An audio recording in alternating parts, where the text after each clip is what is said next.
நேயர்கள் அனைவருக்கும் அன்பின் வாழ்த்துக்கள். கலையாத கனவுகள் கவிதையும் அது தோன்றிய விதம் குறித்த ஒரு சுவாரஸ்யமான கலந்துரையாடல் நிகழ்ச்சி இது. வாரம் ஒரு கவிதை, கவிதை தோன்றிய சூழல், கேட்போர் உள்ளத்தில் உருவாகும் கவிதையின் தாக்கம், தனது கவிதை குறித்தும் தோன்றிய விதம் குறித்தும் நம்முடன் எடுத்துரைக்க கவிஞர் திரு சந்திரசேகரன் அவர்களையும், சுவாரஸ்யமான கேள்விகளோடு நிகழ்ச்சியை விறுவிறுப்பாக்க திரு லிங்கேசன் அவர்களையும் வரவேற்று அமர்வது நான் ஜெயந்தி துரைசாமி. வாருங்கள் கவிதை கலந்தாய்விற்கு. மாபெரும் சபைதனில் நீ நடந்தால் உனக்கு மாலைகள் விழ வேண்டும். என்ன லிங்கேசன், பாட்டெல்லாம் பலமா இருக்கு. உன்னை அறிந்தால் உலகத்தில் போராடலாம். உயர்ந்தாலும் தாழ்ந்தாலும் தலை வணங்காமல் நீ வாழலாம். எவ்வளவு அற்புதமான ஆழ்ந்த அர்த்தமுள்ள வரிகள் இவை அல்லவா? உண்மைதான். நம்மை நாமே ஆராய்ந்து நம் குற்றம் குறைகளை அறியும் பொழுது யாருக்கும் தலைவணங்காமல் நாம் வாழலாம். இன்றைய கவிதை கூட நம்மை நாமே சீர்தூக்கி பார்க்கும் ஒரு முயற்சி தான். உன்னை நீயே செதுக்கு.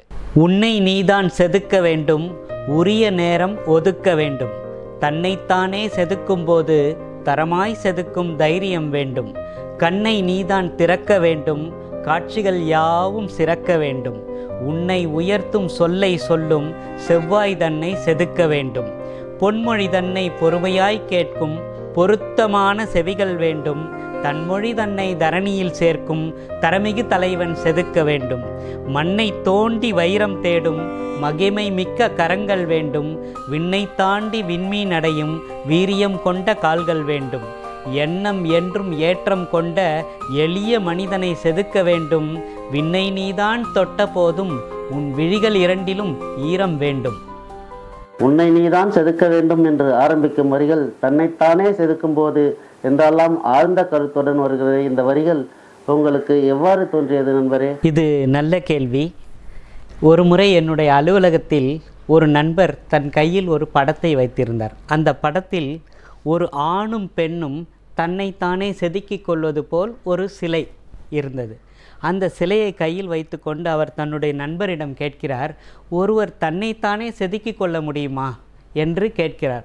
அவர் கேட்ட அந்த கேள்வியும் அந்த படமும் தான் எனக்கு இந்த கவிதையை எழுத தூண்டியது. பொதுவாக சிலையை வடிவமைக்கும் சிற்பி இறுதியாகத்தான் கண்ணை வடிவமைப்பார்.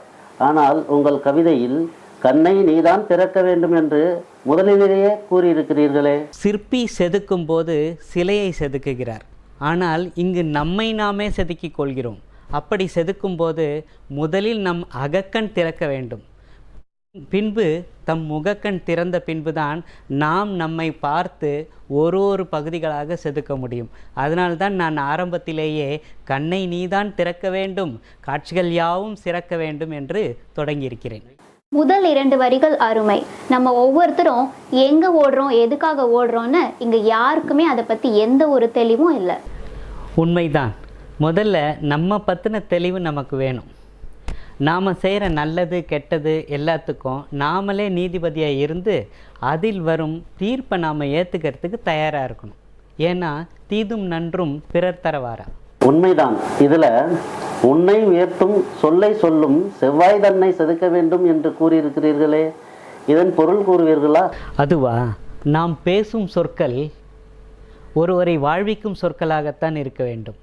நாம் நேர்மறையான எண்ணங்களை விதைக்கும் சொற்களைத்தான் பேச வேண்டும்.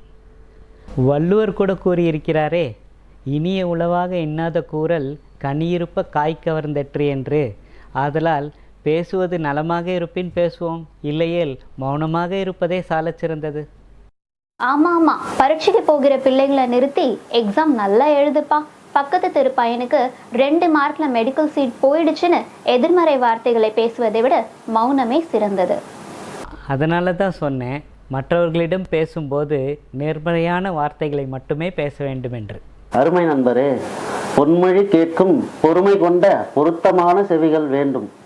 நம்ம காலத்தில் நம்ம பாட்டி தாத்தா பெரியவங்க ஆசிரியர் இவங்களோட வழிகாட்டுதல் படி தான் நம்ம கேட்டு வளர்ந்தோம். அப்போ இந்த வரிகளை எழுதின இந்த சூழ்நிலை பற்றி கொஞ்சம் சொல்லுங்களேன். பொதுவாக நம்ம கேட்போம் இல்லையா, இவ்வளோ சொல்கிறேனே, எங்காவது காது கொடுத்து கேட்குறியா அப்படின்னு கேட்போம் இல்லையா? அந்த வரிகளை மனசில் வச்சு தான் பொன்மொழி கேட்கும் பொறுமை கொண்ட பொருத்தமான செவிகள் வேண்டும்ன்ற வரிகளை நான் எழுதினேன்.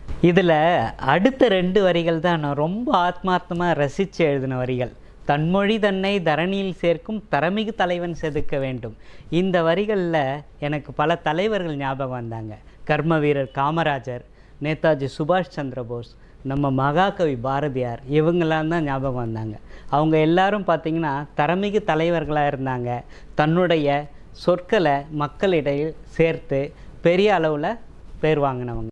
ஆமாம் நண்பரே, எந்தவித குடும்ப பின்புலமும் இல்லாமல் தங்கள் கருத்துக்களையும் கொள்கைகளையும் இந்த மண்ணில் விதைத்து சென்றவர்கள் அவர்கள். இவைகளெல்லாம் ஒரே நாளில் மந்திரத்தில் விளைஞ்ச மாங்கான்னு நினச்சிங்க, அப்படி இல்லை. அந்த தலைவர்கள் எல்லாம் நாளுக்கு நாள் தன்னை செதுக்கி செதுக்கி தரமிகு தலைவர்களாக உயர்ந்தவங்க.